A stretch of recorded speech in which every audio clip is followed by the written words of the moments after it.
A couple of weeks ago, I reviewed a movie about a bear with very little brain who was wreaking havoc on people. Well, I'm back again to talk about a bear who wreaked havoc on a bunch of people. But this time, he's not got very little brain. He's got the original ingredient for Coca-Cola on his mind.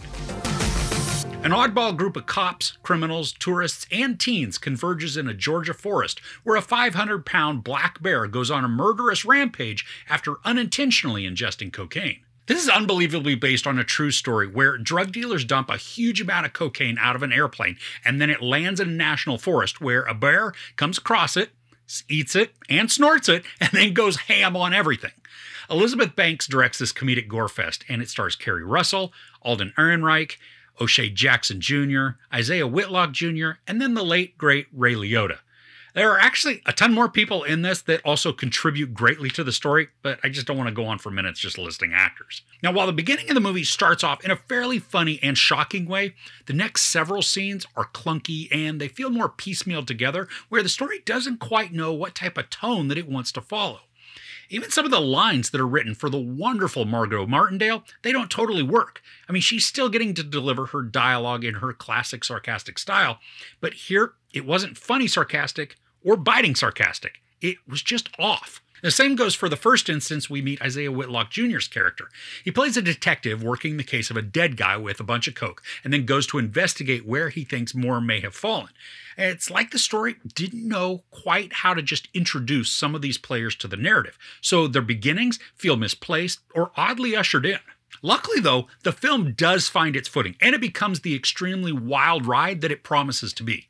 This is way more gory than I ever imagined it was going to be. And there were more than a handful of times that I blurted laughter out loud because the violence just completely caught me off guard. Now, the camera does shy away a couple of times when bad things are happening to people, but not often. Most times, we get to see the carnage in all its gruesome glory. And it's actually a lot of fun because it adds this horrifying element to the dark comedy in a way that it really works. Now, sometimes the pacing through this is a bit off, where small portions are dragging, creating an uneven feel to the overall flow. Now, when the action or the craziness is happening, there's a lot of driving excitement and almost frenetic pace to the storytelling. But then, when things will settle down just a bit for us to get to know more about a character or to let a scene develop before more insanity, the story noticeably becomes slower, making me feel the contrast between the two paces, and that's not in a great way. While the amount of violence surprised me a bit, the other thing that really caught me off guard was the amount of heart that's captured with some of the characters. I mean, to say we get a ton of development on any of them, that's a huge lie. I mean, while we do get some background or info on a few of the players, really everything we know about them is pretty surface level. And yet, there were several that I connected with and really began to like, even if it didn't start out that way with them. Take the actor Aaron Holiday, for example. He plays this odd hoodlum named Stash, and while he starts out being fairly stupid with no reason to like him, he quickly became one of my favorite characters in the entire movie. He's got a ton of charisma, and that's then coupled with incredible timing and charm that allows him to take some unknown dirtbag character and make him one of the shining standouts in the story. And his dynamic with O'Shea Jackson Jr. and Alden Ehrenreich, I think it's awesome. Those two together were already great as they play these semi-friends who constantly grate on each other's nerves. But when Stash enters the picture, the trio becomes spectacular and really funny. And I'm so happy the comedy works in this also. Not every single joke lands, and sometimes parts feel a little more forced than they should.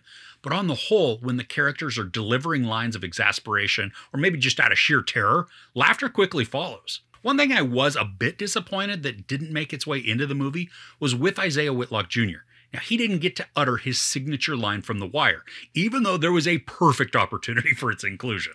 And Ray Liotta isn't utilized too much in this, but for his part, he's very solid and he plays a wonderful antagonist.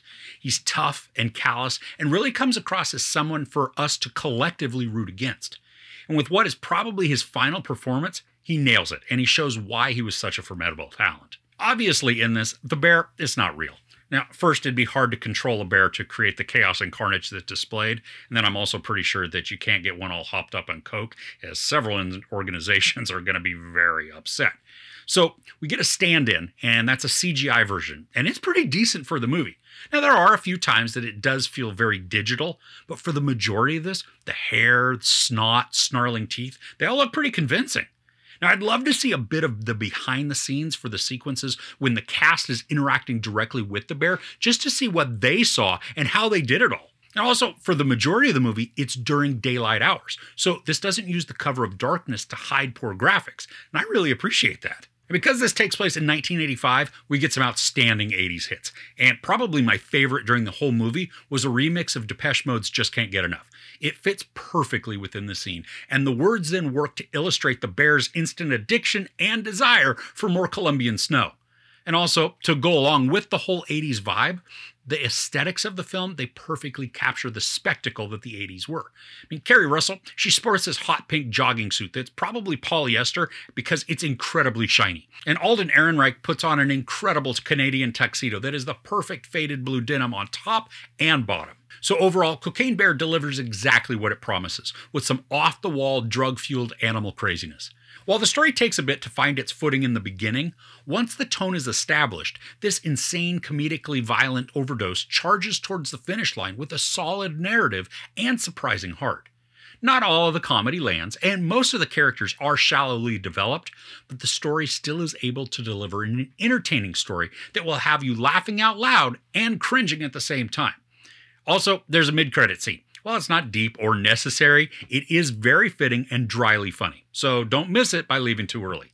There's no sex or nudity, a ton of profanity, and then an incredible amount of gruesome violence. I give Cocaine Bear 4 out of 5 couches.